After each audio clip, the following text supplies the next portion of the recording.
we're continuing the harrowing episode of Abraham's faithful servant Eliezer, as he is seen. It seems that he's found, against all odds, immediately from all the people in the world, he found the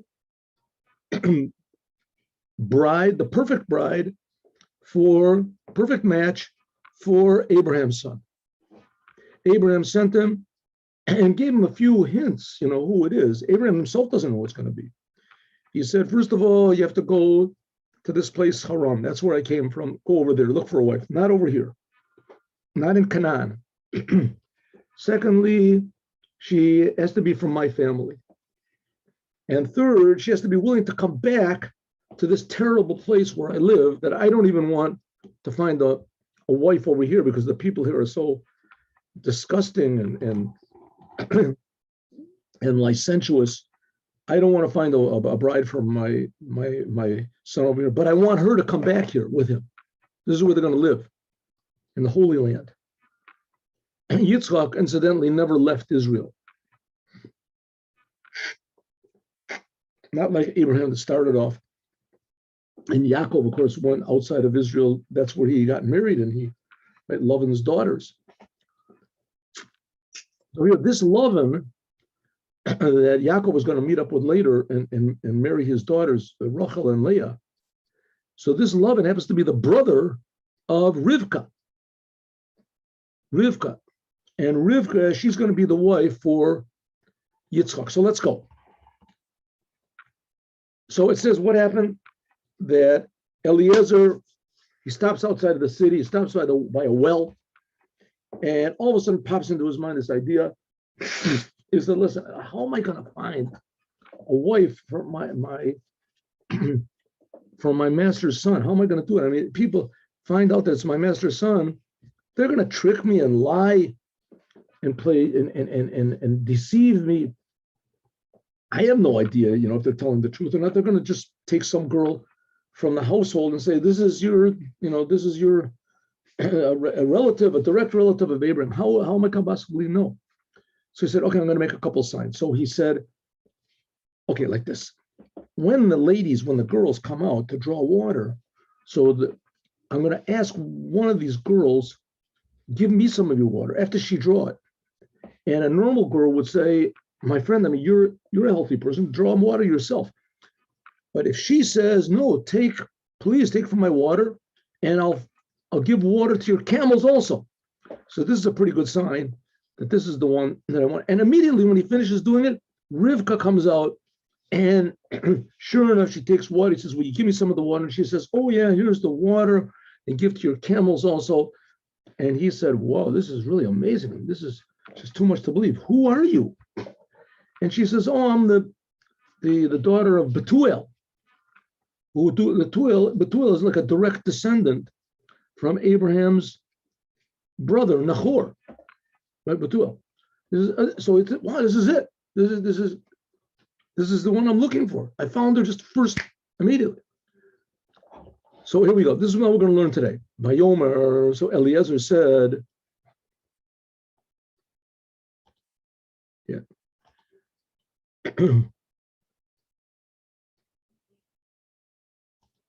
So Eliezer says, Baruch Hashem, thank God, Elokei Adoni, the master, the God of my master Abraham, Asher lo azav chasto, he did not deny me any of his kindness, and his truth, me'im Adoni, from my master. Anochi b'derech nachami Hashem, Beit achi, here I'm on the way, and Hashem made me land right in the house of the brother of my master, Nahor. Nahor is his brother. Or it says, I'm on the way, derech mezuman, derech hayasher, a straight way, derech ba'oto derech shayti tzarich, exactly the way I was needed. I didn't have to waste any time at all. Okay, he says, yeah, this is the way. There's some grammar things also.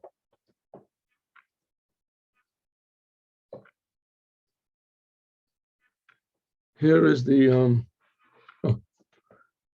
But Taratz Na'ara, and the young girl, Rivka, she ran, and she told in the house of her mother. So what in the house of her mother?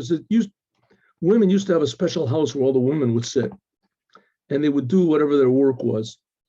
And daughters would usually talk to their mothers. So she went to her mother, and she said, "This is what happened." Now the Rivka, she had a brother, and her brother, his name was Lavan. And Lavan, when he heard this whole story, so he ran to the man, Achutza. There's two different explanations why exactly Lavan ran. According to Rashi, it was his motives were purely selfish. Vayaratz, Lama Rutz, why did he ran? Ma Rutz, what did he run for? I mean, the man is not going anywhere. When he saw this nose ring of gold, whatever, silver, and he said, this man is pretty rich. So he said, maybe he's got some more money. So he ran to get the money. The Baal HaTurim says like this. Rivka is going to get married to Yitzchak, and they're going to give birth to two sons, Yaakov and Esav. And Esav, he's going to get married to all these really terrible wives, and they're all going to do idolatry. So it says that they did this idolatry, and the smoke from the incense of the idolatry, that it says that was the cause that Yitzchak, in his old age, he became blind. The blind from the incense, the smoke of the incense. But he became blind. But interestingly, Rivka did not become blind from this smoke, right? Later on when she became older, because she already was used to this incense smoke in the house of her father. Her father, Betuel, he was a priest for idolatry. So that's why it says that there's another sense. It says that Esav was Morat Ruach, was a bad spirit for Yitzchak and Rivka. Yitzchak first, that he was a bad spirit. Esav, the incense from the idolatry was a bad spirit for Yitzchak. That's what made Yitzchak blind. But it didn't hurt Jelo Hayu Morat Ruach the Rivka, but it didn't hurt Rivka like Yitzchak. And that's one explanation. Another is saying that a person, when you get married, you should check your wife's brothers. Why? Because most children, your children that you'll have, it's a good chance that they will be similar. They will be similar to the brothers of your wife. There's the brothers of the mother.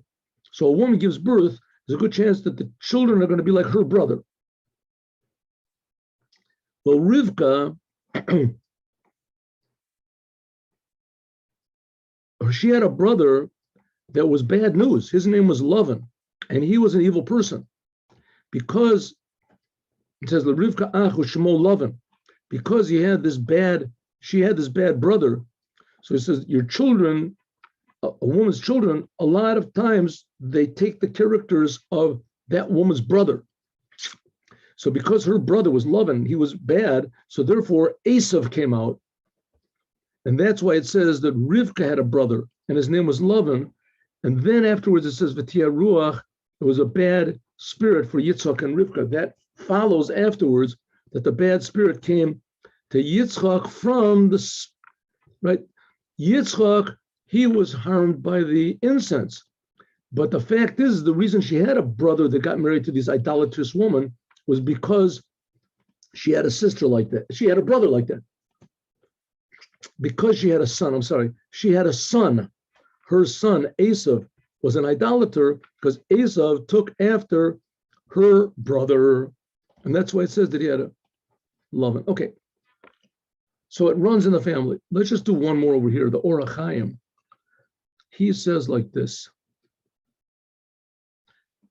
Here we have an interesting thing. Usually it says in the Midrash that if there's an evil person, usually they put this word Shmo after the name of the person. Like it says, Goliath Shemo, Goliath is his name, right? It puts the word, like it says, for instance, Novel Shemo.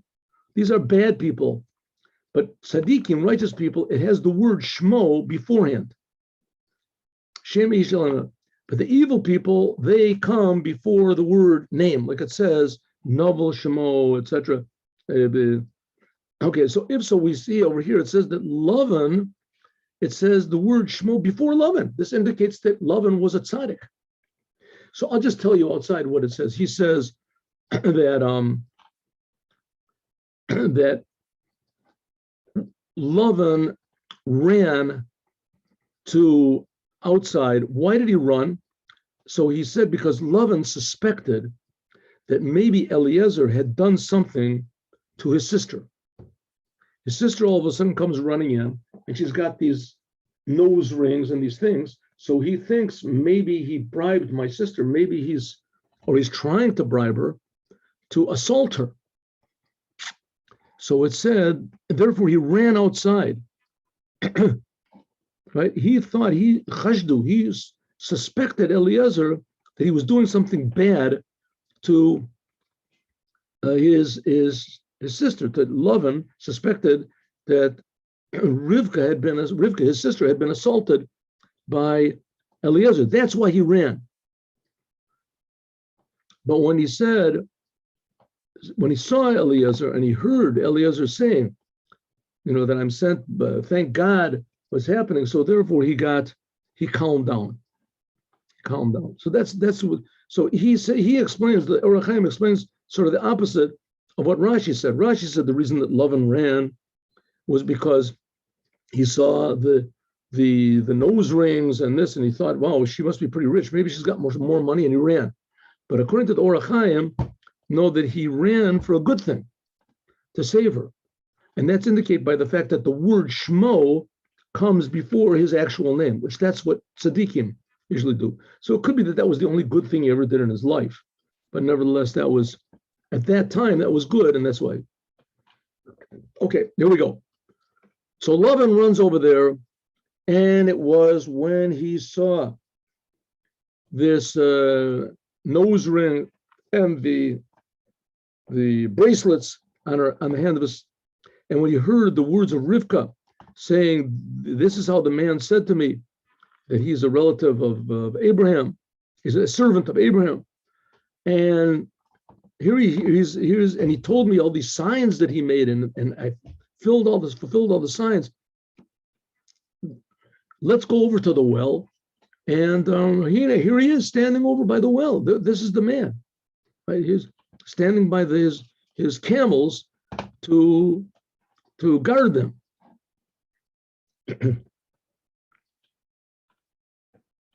Here's a Sophrona, what says, he says, Sophrona says a little bit differently. He says when Lavan saw all these presents that he gave to his sister, so he said, well, listen, I have to show a little bit of gratitude. And then when he heard what Rivka said, that this man, Eliezer, asked if we've got a place to sleep. So he went over and he said, come into my house. I saw these big gifts you're giving. And here I'll take care of you, and I'll take care of your. So according to what Sophrona says, Rashi says he ran over because Lavan was evil. Orach Chaim says he ran over because at that moment he did something good. And the Sophrona said he was just right in the middle. He was how do you say, he showed a little bit of gratitude for, but he wasn't an ingrate. Eliezer gave his sister all these presents. So he said, well, just coming to him, just as, common courtesy, just to invite him into the house. Okay, so he said, come, the blessed one of God, why should you stand outside? I've cleaned out the house, and there's even a place for your camels. And the man came, Eliezer, he came into the house, and he opened up the bridles of his camels, and he put food in front of the camels and water, to wash his feet and the feet of the people that were with him.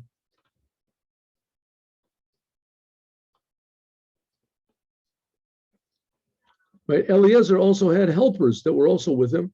And so they put in front of Eliezer to eat. And he said, I'm not going to eat until I speak my words. So Rashi says, now what's he going to do? Now, this story about the whole thing that Eliezer said, I talked about this yesterday. Eliezer said, I'm going to make a sign. If a lady comes out and she draws water and I say, give me to drink, and she gives me to drink, it says, also your camels to drink. This is a good sign that she's a kind person. And that's it. Okay. And then the Torah repeats the story over again.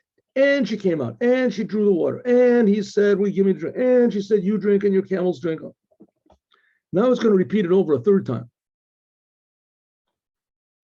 He said, here, have something to eat. He said, no, I'm not going to have anything to eat. I want to speak first. I want to tell my story. This amazing miracle that just happened to me. I want to tell the story over again. Now, according to the Balaturim, it says, Vayosem, he said, Vayosem, Vayusam, I'm sorry, it says, Vayusam lefanav, he gave him from, now the word sam, if it's written with a samach, but it's pronounced the same, it means poison. Sam. There can be, it could be a medicine of good, it could be a medicine of bad, but sam usually means a poison. So it says, it's written Vayusam, that he put a poison, deadly poison, in the food for him to eat. And he made a big miracle happen that he wanted to kill him and to put him into a box, to put him into a coffin. And somehow or other, Eliezer, he sensed this and he said, I'm not going to eat until I say my whole story again. I'm going to repeat the whole thing. And not only that, I don't eat right away. I come from Abraham. And Abraham, before he would eat, he taught me, you have to wash your hands. You have to wash your hands. You have to make a blessing on the bread. And so therefore he figured he would save himself from this, save himself because he was doing these commandments. He figured he would get saved. And that's what it was. All of a sudden an angel came around and he took the plates and he mixed them up and he put them in front of Betuel, Rivka's father. And he ate and he died. We're going to see later on another hint that Betuel died. Some people say no, that he said, I can't eat. I have to say what I have to say of Avram, and I can't eat a few forbidden thing. That's what Abraham said. I can't eat until I said my words. What are my words? The words are, I can't eat anything forbidden. Okay, so here he says a very amazing sentence, and the Rebbe made a very big point about the Lubavitcher Rebbe, and he said the main thing that Eliezer said, even though he was very brave and he was very faithful, and he was very, honest and all these things, but how did he explain, how did he introduce himself? Eved Avraham Anochi. All I am, that's my whole existence, my whole being, I am a servant of Abraham. That's all I am. I am a servant of Abraham. That's my whole being. God blessed my master Abraham very much, and he's very great, and he gave him sheep and cattle and money, silver, gold, servants, maidservants, camels, donkeys. And his wife, Sarah, right? Sarah, the wife of my master, she gave birth to him a son. Now this Sarah, she is the sister of Lavan. So let's go. After he got old, and he gave her. I'm sorry. I'm wrong. Sarah is the sister of Lot, not of Lavan. Made a mistake. She's the sister of Lot. Okay, so but we'll see she's the direct relative of Lavan as well. We'll see. So it says, Sarah the wife of Abraham, she gave birth to a son, and Abraham gave him everything. He said he gave him a deed that he showed it to them. The deed that everything that I have, that everything that Abraham had, he gave to his son Yitzchak. And my master made me swear that said, I will not take a wife from the surrounding areas, from Canaan, where I'm living there. I won't take a wife from there.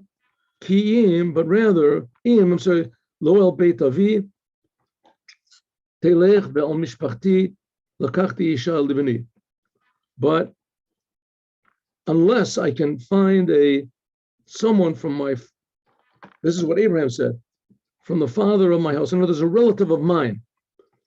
And I said, he's relating this whole story.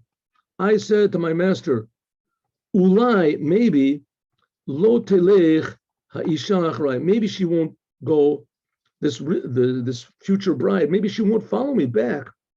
My master. The word ulai is usually spelled with a vav over here. And this, it seems to imply, Elai, she should come to me. That's what he says. Elai, it's written to me.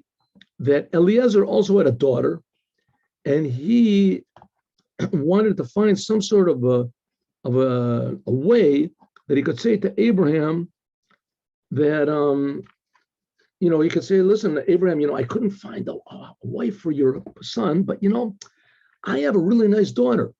So Abraham said, I know what you're thinking. Said, we talked about this before. My son is blessed, and you are cursed. He was from the Canaanim, and Canaan is cursed. And a cursed cannot be connected to someone who is blessed. Okay, there's a lot of more explanations over here, but we can't enough time.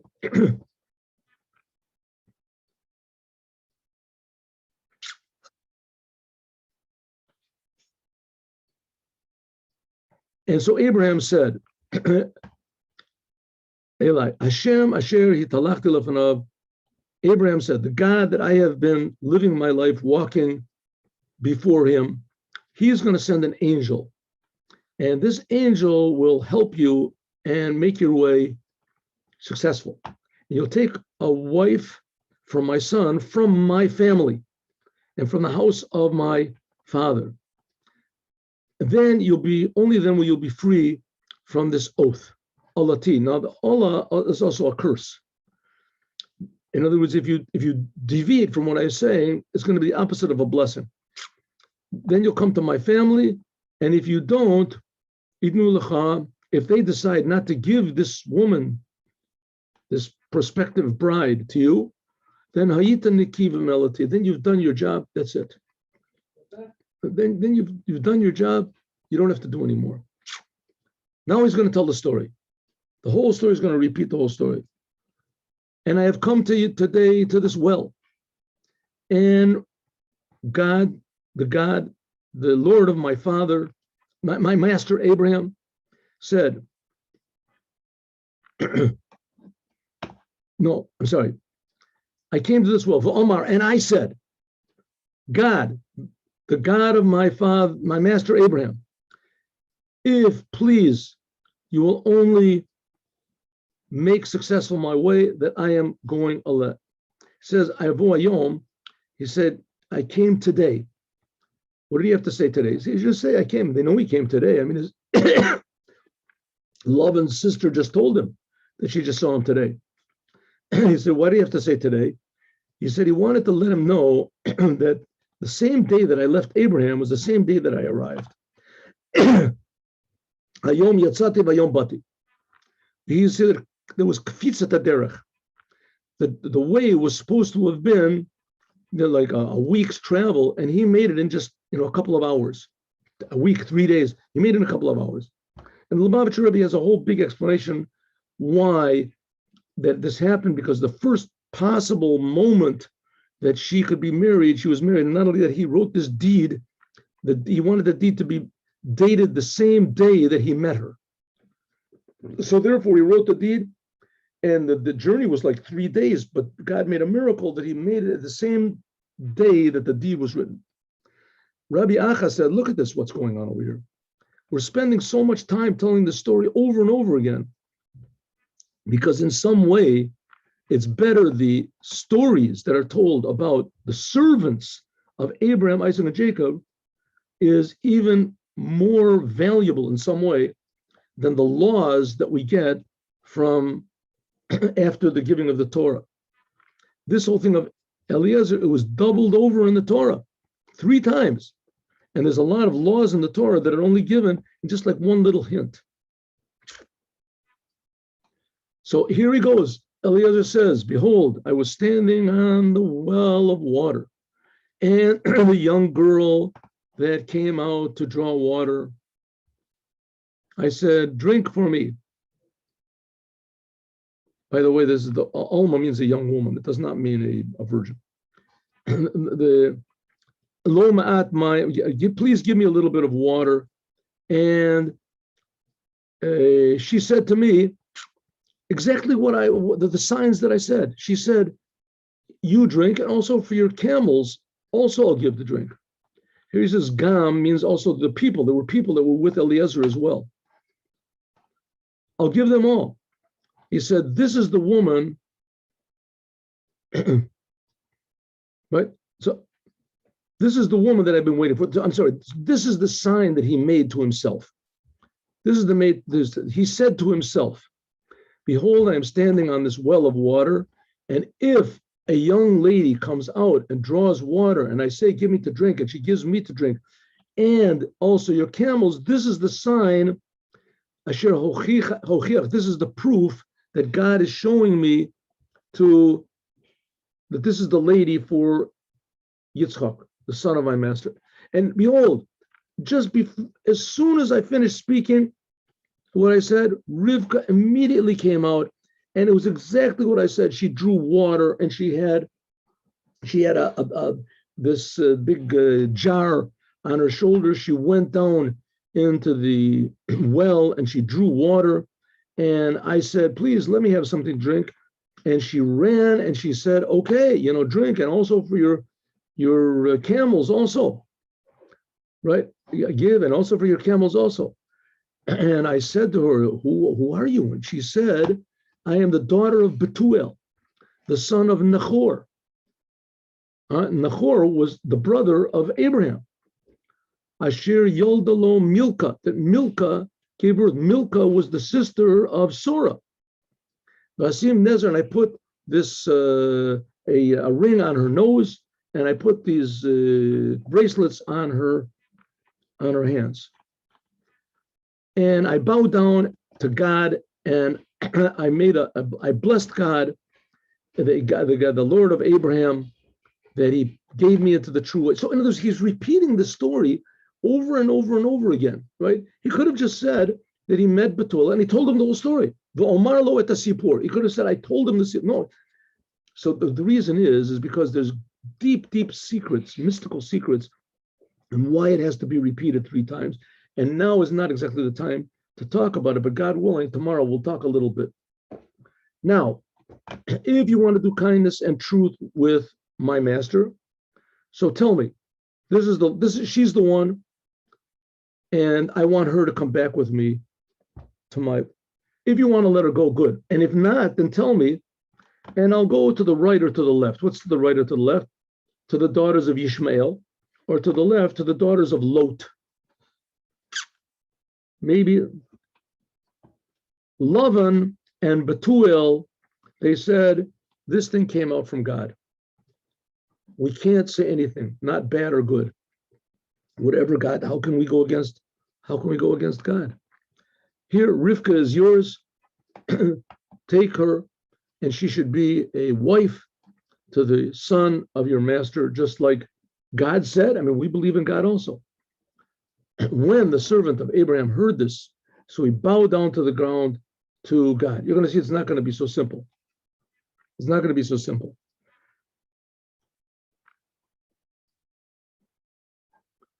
He said he bowed down to God. From here we know that you have to give thanks for when you receive good news, you have to give thanks. Okay, we'll talk about this tomorrow, the next part. We're going to see that they say, okay, let's make a big meal. Betuel, meanwhile, an angel comes and kills him. Not mentioned all here, we'll see. It said, her brother and her sister said, you know what, we sort of reconsidered this thing. Maybe Rivka should stay here for a few days or for 10. What does it mean for a few days? It says a few days means a year. Yomim. Or 10 means 10 months. Because why should she go immediately? Let her, get ready for the wedding, prepare herself. And Eliezer said, don't do it. Don't delay me. God has already made my way successful, and he has sent me. He's on my way. Okay, send me away. I'll go back to my master empty-handed. And they said, you know what? Listen, let's make a compromise. We'll call Rivka and we'll ask her. And they called her and they said, you want to go with this person? You don't even know who he is. You don't know. You don't know where you're going. What do you say? So they sent to Rivka and her helper, her handmaid. I'm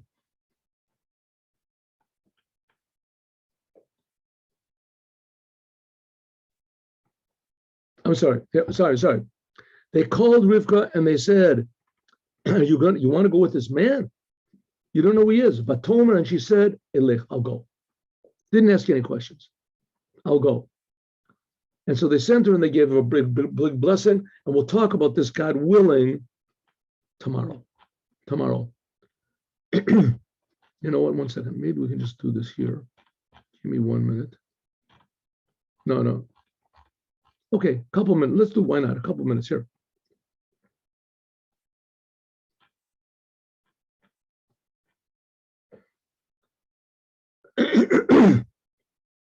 So they sent away Rivka, their sister, and her helper, and the servant of Abraham and his people. And they blessed Rivka. Before they sent her away, they blessed. And they said to her, our sister, Rivka, our sister, you will be like the mother of thousands and 10,000s, and your offspring will inherit the gates of your enemies. In other words, you're going to have a lot of enemies, and in a way, the more enemies, the better, because you're going to inherit the land and the gates of all of your enemies. Rivka stood up and went on the camels, and they went after Eliezer. And they took Rivka, the Eliezer took Rivka, and they left. And they met Yitzchak coming back. Let's do this quickly, and we'll go back and do this tomorrow. Yitzchak came from this place called Beer Lechai Roi, and he was sitting in the south. And Yitzchak went out l'suach b'sadet, to pray in the field. This is what we learned in the Maimer in the morning. It says this is, and from here we learned that Yitzchak established the afternoon prayer. Lifnot erev, before evening, and he lifted up his eyes and he saw, here is these camels that are all coming.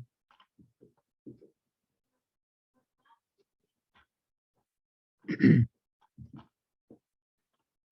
Rivka raised her eyes and she saw Yitzchak, and she came down from the camel.